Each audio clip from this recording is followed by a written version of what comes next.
Жүністің Досмұхамбетті өлтіріп, Моғолстан тағына ие болғанын естіген шығарсың. Ол сұмырай, қырдың қос қарақшысы Керей мен Жәнібекке жел беріп жатқан көрінеді. Мұны құр жіберуге болмайды. Моғолстандағы аласапыранды пайдаланып, Жүніске тұтқиылдан шабуыл жасап, Алмалықтың асын үстіне келтіруіміз керек. Сонда қазақты қайтпекпіз. Шекараға солар қорған боп тұр емес пе? Қазақтың ахуалының оңып тұрғаны шамалы. Сыбайдас ешкімі жоқ. Үйірінен айырылған көк жылдай жалғыз қалды. Оның үстіне қару-жарағы сай емес. Сенің не ойлағаның бар, Ахмет?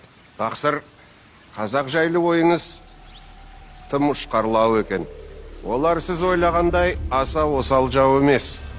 Кезінде талай қырғында бірге сүрең салысқанбыз.